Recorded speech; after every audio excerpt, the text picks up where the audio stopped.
Uma boa tarde a todos e que a paz do Divino Amigo esteja entre todos nós. Bom, hoje nós vamos falar sobre um tema importantíssimo. Hoje nós vamos falar sobre os sinais de perigo em relação às pessoas, que cometem o suicídio. Existem pessoas que falam assim, se falar sobre suicídio, aí as pessoas é que vão sair se matando por aí. E é exatamente o contrário. Quando nós falamos sobre isso, nós nos informamos e nós abrimos espaço para que essas pessoas que tenham angústias tão terríveis internas, elas se sintam mais tranquilas e confiantes de se abrirem para nós que estamos dispostos a ouvi-las. Então, a nossa palestra de hoje tem como título Suicídio, Sinais de Perigo. Bem-aventurados os que têm ocasião de provar a sua fé, sua firmeza, sua perseverança e sua submissão à vontade de Deus, porque terão centuplicada a alegria que lhes falta na terra, porque depois do trabalho virá o repouso. Essas palavras foram ditas pelo espírito Lacordaire em 1863 para Allan Kardec e estão no Evangelho segundo o Espiritismo, no item 18, Bem e Mal Sofrer. Para considerar o suicídio um grave problema de saúde pública, a Organização Mundial da Saúde levou em conta dados impressionantes. O número de mortes em decorrência dos suicídios em todo o mundo chega a 1 milhão por ano, dos quais 65 mil acontecem aqui na região das Américas, do Norte, Central e do Sul. A cada caso consumado, estima-se que haja de 10 a 25 tentativas de suicídio, o que transforma o cuidado a pessoas que já atentaram contra a própria vida em uma ação preventiva muito importante. O suicídio está entre as 10 causas de morte mais frequentes em muitos países do mundo. E a Organização Mundial da Saúde ela alerta que esses números podem não ser os reais, porque há muitos países que não conseguem enviar para a organização os dados corretos, do quanto acontece nos seus países. Então, isso é um número só dos países que mandam. Ainda tem muitos outros que não mandam. Então, esse número pode ser muito maior do que isso. Em setembro de 2017, o Ministério da Saúde divulgou o primeiro boletim epidemiológico de tentativas e óbitos por suicídio no Brasil, identificando que é a 4ª causa de morte entre os jovens. E desde 2011, a notificação de tentativas e óbitos é obrigatória no país em até 24 horas. Um dos alertas é a alta taxa de suicídios entre idosos com mais de 70 anos. Também chamam a atenção o alto índice entre jovens, principalmente homens e indígenas. Isso foi um dado que me chamou muita atenção, porque o índice da população indígena, que tem no Norte e no Centro-Oeste, é de 15% a mais do que no resto do Brasil. Então, são muitos os óbitos entre os indígenas. Trata-se de um fenômeno de alta complexidade, que envolve não somente as pessoas que tentam o suicídio, mas acabam afetando a vida dos familiares, dos amigos e da comunidade. Em geral, a presença de um suicídio em um local de trabalho ou numa escola causa uma comoção generalizada. A tentativa de suicídio representa a expressão trágica de um processo de crise em que a pessoa não encontra saída para os seus problemas e conflitos. As estatísticas provam que aquele que tentou o suicídio uma vez, se não tiver apoio para revalorizar a vida, provavelmente tentará de novo. Em geral, a pessoa que se mata dá muitos avisos, diretos ou indiretos, até camuflados antes de se matar. Está provado que, de cada 10 pessoas que se matam, 8 deram algum sinal que, se compreendido a tempo, poderia ter ajudado a prevenir o suicídio. E é esse o objetivo dessas palestras aqui na Luz Divina, que é de trazer esse assunto à tona e mostrar quais são os sinais que a pessoa apresenta para que a gente esteja atento, né? Há casos de suicídios consumados em onde a família se sente muito culpada.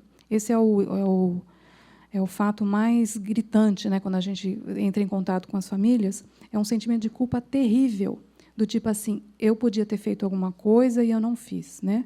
Porque a pessoa não identificou os sinais como sendo avisos prévios da situação que poderia vir a acontecer, né? Entre os fatores de risco para o suicídio estão transtornos mentais, depressão, alcoolismo, esquizofrenia. Questões sociodemográficas como isolamento social. Questões psicológicas como perdas recentes, como, por exemplo, perda do emprego, separações, perda de entes queridos, etc. E condições clínicas incapacitantes, como lesões desfigurantes, dor crônica, neoplasias malignas, que é o câncer, né? No entanto, tais aspectos não podem ser considerados de forma isolada e cada caso deve ser tratado conforme um projeto terapêutico individual.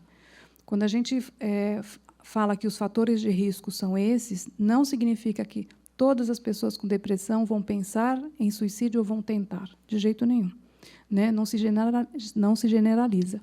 Mas os pesquisadores identificaram que grande maioria desses itens foram encontrados quando eles pesquisaram com as famílias e quando eles pesquisaram com as pessoas que tentaram o suicídio, né? Se encaixava em algum desses fatores de risco. Existem muitos mitos que são comuns sobre os comportamentos suicidas, né? Há diversos mitos a respeito desse comportamento e alguns dos mais comuns são: mito 1. As pessoas que falam sobre o suicídio não farão mal a si próprias, pois querem apenas chamar a atenção. É falso. Ao contrário do que se pensa, quando uma pessoa falar de ideação, a ideação é o pensamento sobre suicídio, de intenção ou de um plano suicida, deve ser levado a sério. Existem pessoas que falam assim: nossa, eu acho que deve ser legal morrer num feriado. Né? Acho que a pessoa que morre no feriado deve ser bem legal. Ou, eu acho que quem morre, ninguém sente falta, não. Ou seja, a pessoa fala na terceira pessoa, como se não fosse ela. Mas essa é uma informação importante, porque ela já está pensando sobre esse assunto, né? E nós precisamos ficar atentos sobre isso. Mito 2. O suicídio é sempre impulsivo e acontece sem aviso. É falso. A maioria dos casos acontece de modo premeditado e as pessoas deram avisos de suas intenções anteriormente. A impulsividade pode e deve ser adequadamente avaliada por escalas clínicas, ou seja, pelos médicos, e ocorre em adolescentes que estão em sofrimento emocional, que apresentam abuso de álcool e estimulantes, que são portadores de transtorno de personalidade e ou transtorno bipolar do humor. É onde eles mais têm encontrado, né, na população adolescente, esse tipo de característica. Mito 3. Os suicidas querem mesmo morrer ou estão decididos a matar-se. É falso. A maioria das pessoas nesta situação experimenta sentimentos ambivalentes sobre o suicídio e ficam em dúvida se devem fazê-lo, considerando motivos para morrer e para viver. Muitas vezes já relataram ou deram pistas destes pensamentos a uma ou mais pessoas. Mito 4.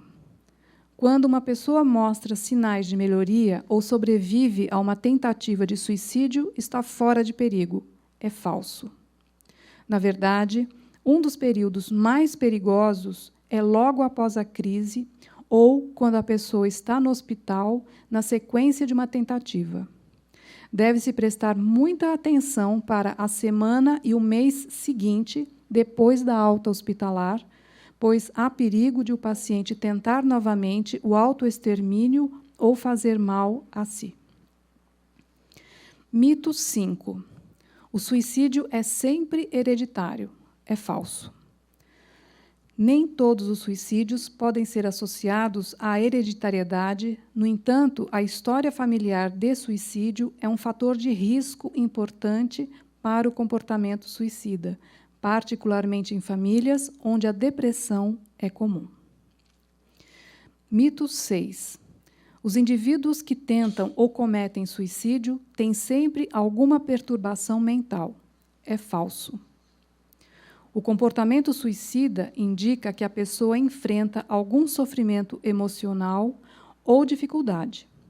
A presença do risco de suicídio não implica na existência de uma perturbação mental. Há casos em que nenhuma perturbação mental foi detectada, e sim situações de vulnerabilidade pessoal, econômica e/ou social.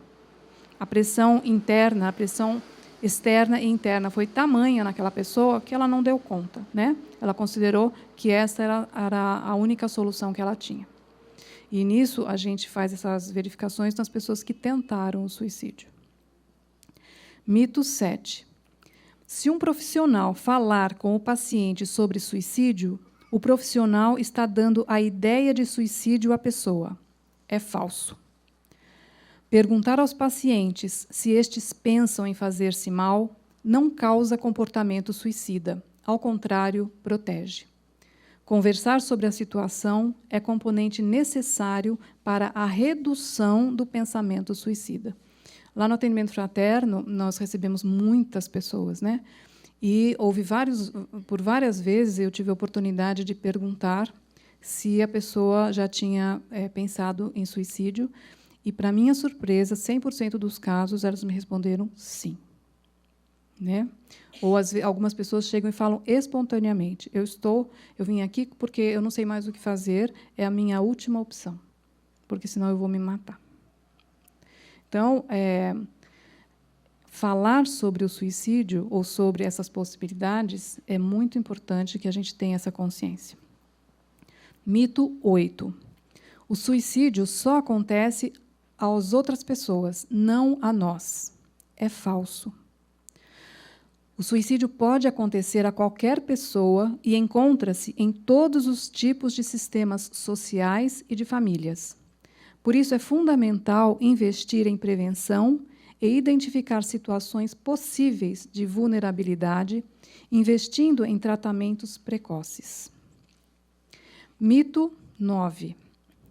Após uma pessoa tentar cometer suicídio uma vez, nunca voltará a tentar novamente. É falso. As tentativas de suicídio são mais prevalentes quando há tentativas de suicídio anteriores.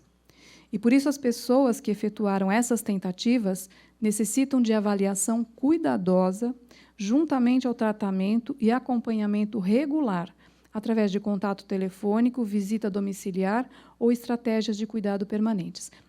Esse último item aqui de contato telefônico, visita domiciliar ou estratégia de cuidado permanente, isso aqui está numa cartilha do Ministério da Saúde, orientando o pessoal, os médicos, todas as equipes médicas do SUS. Quando chegam esses casos, eles precisam, de alguma maneira, fazer um tratamento multidisciplinar, né? Que englobe, inclusive, o serviço social, para estar fazendo o contato com essas pessoas, né? E o acompanhamento. Mito 10. As crianças não cometem suicídio porque não entendem que a morte é final e são incapazes de entender e de se empenhar num ato suicida. É falso. Embora seja raro, as crianças cometem suicídio. E qualquer gesto, em qualquer idade, deve ser levado muito seriamente. Essas tentativas, muitas vezes, são identificadas nos nos pronto-socorro como um acidente. Né? Às vezes, a própria família não consegue acreditar que aquilo foi provocado pela própria criança. Então, esses são índices que não são muito contabilizados, né? Mas isso existe, infelizmente.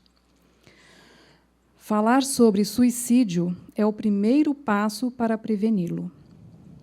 Conversar sobre suicídio é um tabu, mas, ao contrário do que se pensa, perguntar sobre autoagressão ou suicídio não provoca atos de autoagressão e suicídio.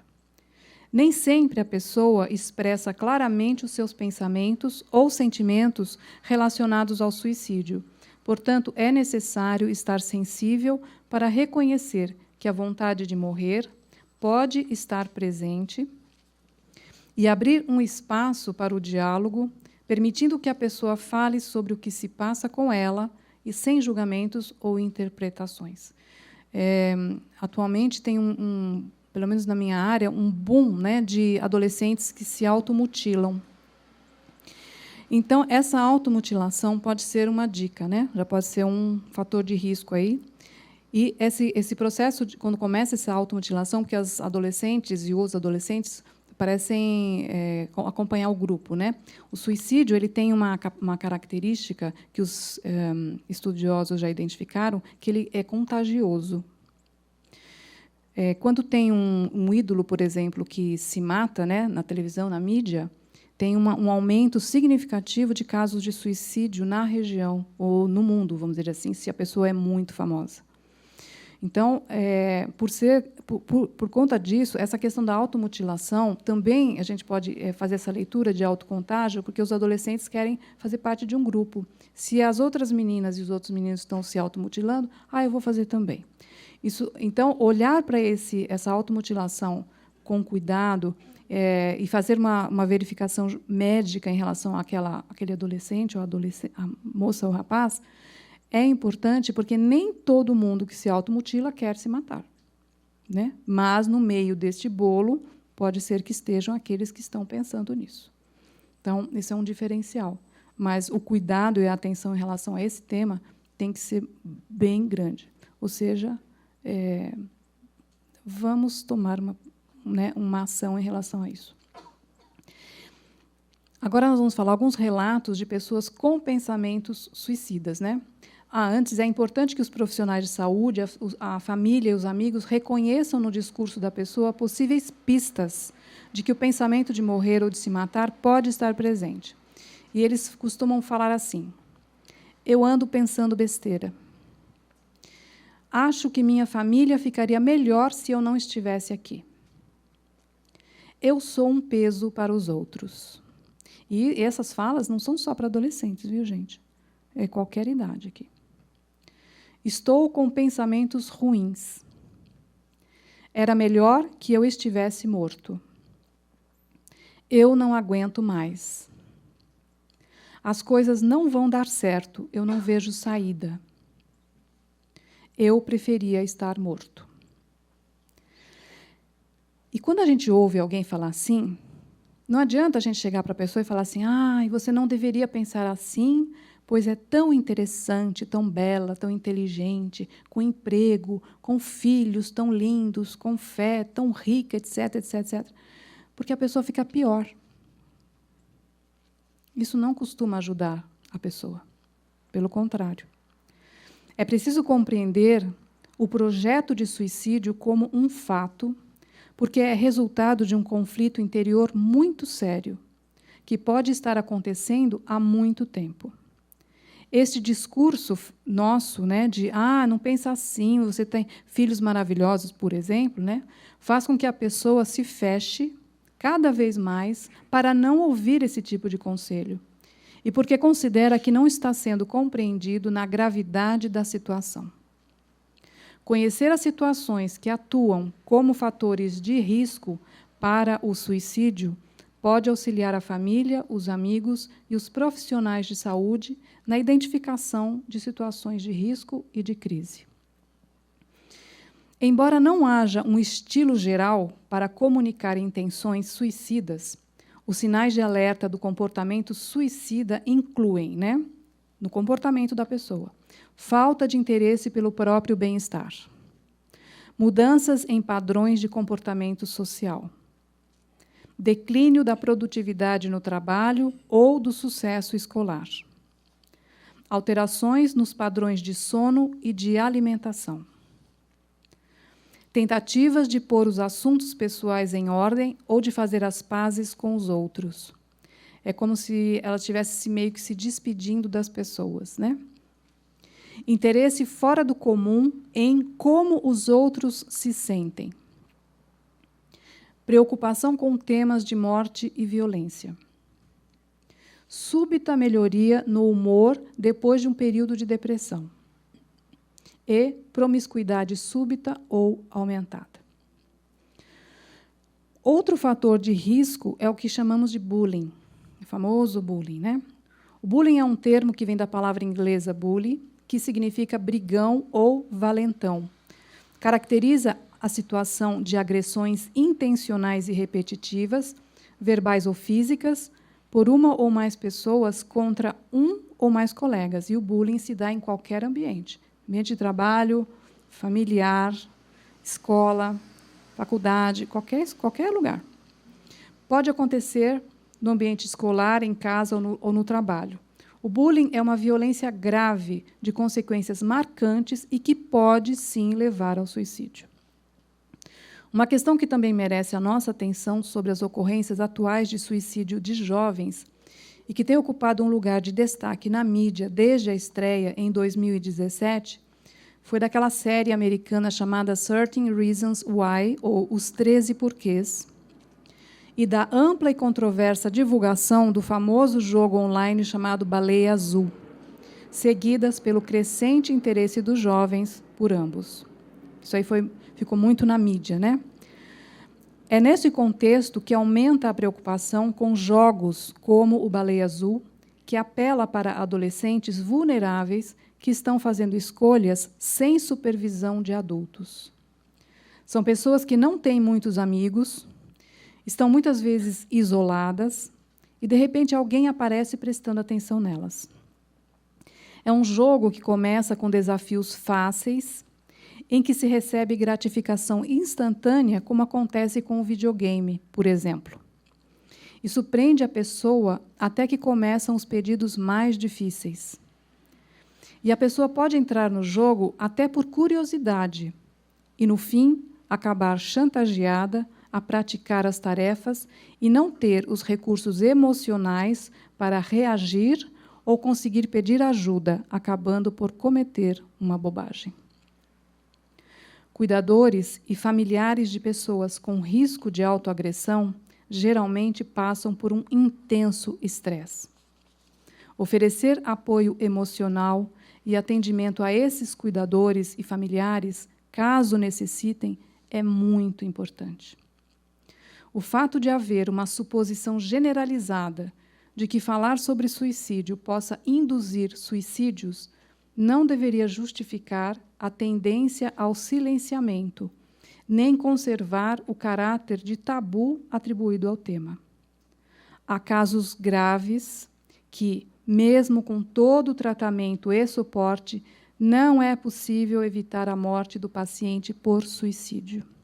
Isso é uma questão muito séria, né, entre as equipes de saúde, que existem casos que a família corre, coloca em tratamento psiquiátrico, coloca em terapia ocupacional, coloca na psicologia, coloca gente de olho na pessoa, a pessoa não pode ficar sozinha, controla sob todas as formas, e, mesmo assim, a pessoa dá um jeito e se mata. O que acontece algumas vezes é que a família fica furiosa com a equipe médica e fala assim: vocês não conseguiram evitar que o nosso ente querido se suicidasse. Mas, por mais que se faça, se a pessoa decidir fazer, ela vai fazer. Né? É que nós utilizamos todos os recursos à disposição para manter aquela pessoa em estado de vida, para que ela revalorize a sua própria vida, né? Para que ela enxergue a vida de uma nova maneira. Mas, às vezes, não é possível. No Brasil, ainda são poucos os grupos de autoajuda, e eles são chamados como grupos de sobreviventes, né, para a família, onde pessoas que enfrentam o luto após um episódio de suicídio se reúnem para prestar apoio mútuo. No Rio de Janeiro, existem alguns desses grupos que começam a funcionar, e esses são recursos potentes que a gente chama de pós-venção, né, compreendida como ações de suporte para auxiliar pessoas na elaboração do luto relacionado ao suicídio, funcionando também como prevenção a novos episódios. E aqui eu faço uma paradinha para dizer que, na questão do luto, O luto por morte repentina é o mais difícil de ser elaborado pelas pessoas. Seja morte por suicídio, o do suicídio é o pior. Seja morte por acidentes, né, que pega todo mundo desprevenido. Por incrível que pareça, as mortes que acontecem por pessoas que ficaram longo tempo em estado de adoecimento, né, e falecem, oferece para a família a possibilidade de elaborar esse luto, né, e dar conta melhor para sair dele depois do desencarne do seu ente querido. No caso do suicídio, além do impacto do choque, a pessoa tem que lidar com um sentimento de culpa horroroso e, muitas vezes, pessoas fora do núcleo familiar acusam a família de que foi negligente com aquela pessoa e, por isso, aquela pessoa se matou. Né? E, além do sofrimento, a pessoa ainda tem que aguentar a crítica e a censura que vem de fora. Então, assim, por isso que precisamos falar para desmistificar e para identificar que, se a pessoa foi levada a esse ponto, algum motivo muito sério tem. E não cabe a nós julgar, porque nós não estávamos no lugar daquela pessoa emocionalmente. Se temos recursos emocionais para dar conta da vida e valorizar a vida, que bom para nós, já superamos, né? Já estamos em condições de ajudar outros que estão ainda, né, patinando nessa questão. Para as pessoas que passaram por esse tipo de situação, nós temos aqui na casa o recurso do atendimento psicológico gratuito pela ABRAP, pela Associação Brasileira dos Psicólogos Espíritas. Quem tiver interessado, passa no grupo do atendimento fraterno, que lá eles vão dar maiores informações aqui na casa. Nós implantamos aqui na Luz Divina um grupo de acolhimento às pessoas que perderam seus entes queridos. Esse é um outro recurso. Tem um acolhimento emocional com nossas orientadoras fraternas, tem passes específicos e tem palestras interativas, onde a pessoa vai poder tirar todas as suas dúvidas em relação ao que aconteceu, né, no seu caso específico. Outra coisa que eu vou falar é sobre a ética, né? Eu sou da área da psicologia e eticamente, nós temos um acordo com a nossa pessoa que nós estamos atendendo de sigilo absoluto. Né? Acabou, ninguém vai ficar sabendo o que está acontecendo ali naquela sessão. Mas, quando nós identificamos os sinais e nós verificamos que aquela pessoa está sob risco de suicídio, o Conselho Federal de Psicologia nos orienta de que nós temos que fazer uma escolha, né? Se a ética vai predominar para que aquela pessoa não perca a confiança em nós, ou se nós devemos avisar a família para que providências sejam tomadas em relação a medicação, psiquiatria e outros recursos, né? Então, a gente fica numa sinuca de bico bem feia. Mas eles falam o seguinte: essa decisão deve ser tomada no sentido de que a vida deve ser preservada. E, para que a vida seja preservada, nós vamos pular a questão ética e nós vamos, sim, avisar a família. Né? Mesmo quando correr nesse risco. Mas, na experiência clínica, a gente identificou que, no começo, a pessoa fica esfurecida com a gente, mas depois volta, sabendo que nós estamos falando a verdade e que nós quisemos o melhor para aquela pessoa, né? Quando a pessoa não consegue concluir realmente o seu suicídio. Tudo bem? Outra coisa é sobre a mídia. Existe um guia para os jornalistas que diz assim, que eles devem ter um cuidado enorme quando for dar notícias sobre casos de suicídio no Brasil. No Brasil, né? Que eles não podem mostrar o local, que eles não podem dizer com riqueza de detalhes qual foi o recurso que foi usado, ou seja, dá uma mensagem rápida e acabou. Por quê? Por conta daquilo que eu já falei antes, que publicou, falou na televisão, começa a ter um boom de suicídios na região. É uma coisa assim, meio que contagia.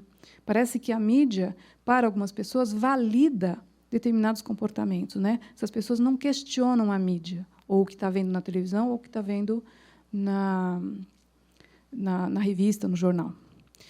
E que, se a mídia conseguisse fazer programas preventivos, né, através de reportagens, através de programas de televisão, eles identificaram que diminui o número de suicídios. Talvez por isso nós estejamos vendo grandes veículos de comunicação abordando esse assunto, né? Não é uma coisa ao acaso. É uma coisa necessária para que se diminua a quantidade de pessoas que desencarnam dessa maneira tão drástica e tão violenta. Bom, e para encerrar, nós vamos reproduzir as palavras de Allan Kardec, que está no Evangelho segundo o Espiritismo, capítulo 5, item 16, e que diz assim: com o Espiritismo, o crente sabe que a existência se prolonga indefinidamente para lá do túmulo, mas em condições muito diversas. Então, precisamos da paciência e da resignação, que o afastam muito naturalmente de pensar no suicídio. Que a paz do Divino Amigo esteja em todos nós.